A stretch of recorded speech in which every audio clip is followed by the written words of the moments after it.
Assalamualaikum warahmatullahi wabarakatuh.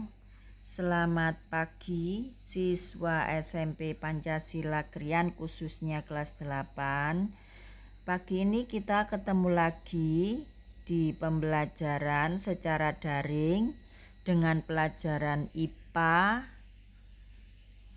Tema yang kita pelajari pada pertemuan kali ini yaitu tentang gelombang bunyi.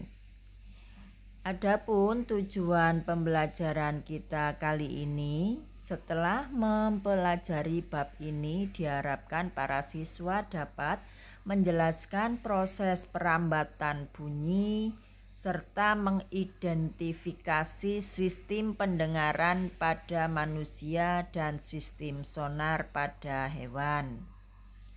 Oke, kita mulai pembelajaran kita pagi hari ini dengan bacaan Bismillahirrahmanirrahim. Kita mengenal istilah bunyi pada awal perjumpaan kita hari ini. Yang dimaksud dengan bunyi adalah merupakan gelombang longitudinal yang arah rambatnya sama dengan arah getarnya. Bunyi ini bisa didengar karena dihasilkan oleh suatu benda yang sedang bergetar. Syarat terdengarnya sebuah bunyi adalah ada sumber bunyinya. Kemudian ada medium atau perantaranya, serta ada indera pendengarnya. Berikut ada gambar seorang anak yang sedang mendengarkan suara. Suara tersebut keluar dari sebuah benda yang disebut dengan garbu tala yang sedang bergetar, kemudian mengeluarkan gelombang bunyi dan merambat melalui udara sehingga sampai ke telinga anak tersebut. Berdasarkan frekuensinya, bunyi dibagi menjadi 3, yaitu infrasonik, audiosonik, dan ultrasonik, di mana infrasonik yang frekuensinya kurang dari 20 Hz ini tidak mampu didengar oleh manusia, hanya mampu didengar oleh hewan sejenis jangkrik. Kemudian audiosonik ini yang frekuensinya di antara 20 sampai dengan 20.000 Hz. Ini adalah frekuensi bunyi yang mampu didengar oleh telinga manusia. Kemudian yang ultrasonik ini frekuensi yang berada lebih dari 20 Hz. Ini terlalu tinggi bagi telinga manusia, sehingga ini hanya bisa didengar oleh hewan tertentu seperti kelelawar, lumba-lumba, dan anjing. Jenis pemantulan bunyi kali ini yang kita sampaikan yaitu gaung atau kerdam, adalah bunyi pantul yang sebagian terdengar secara bersama-sama dengan bunyi aslinya, sehingga bunyi asli terdengar tidak jelas. Peristiwa gaung ini dapat terjadi dalam sebuah gedung yang besar dan tidak ada peredam suaranya. Pantul bunyi yang kedua adalah gema. Adalah bunyi pantul yang terdengar setelah bunyi aslinya selesai, di mana gema ini bisa terjadi karena dinding pantulnya sangat jauh. Contohnya peristiwa seseorang yang sedang bersuara keras berada di tengah-tengah hutan atau di tengah gunung, lembah. Setelah seseorang tersebut selesai mengucapkan apa yang disuarakan, baru bunyi pantulannya baru akan keluar.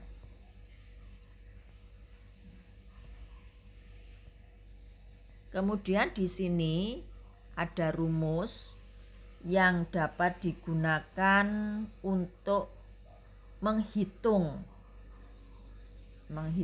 berapa besar jarak pantul yang bisa terjadi, mohon maaf ini soalnya tidak keluar, ada contoh soal dengan rumus S dengan keterangan jarak sama dengan V dikalikan T per 2. Saya bacakan saja contoh soalnya.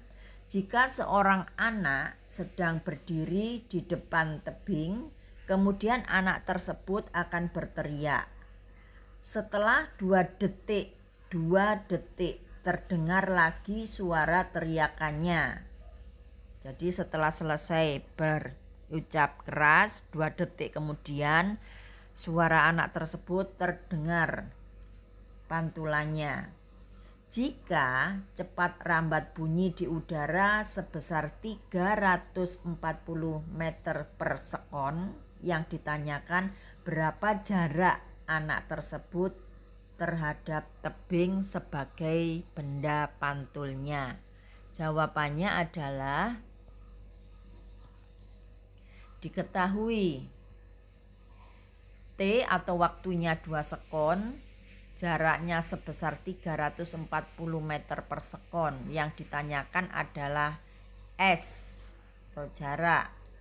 Dengan rumus S sama dengan V kali T per 2. Langsung saja 340 dikali 2 per 2 hasilnya tetap 340, sehingga diketahui berapa jarak anak tersebut terhadap tebing sebesar 340 meter.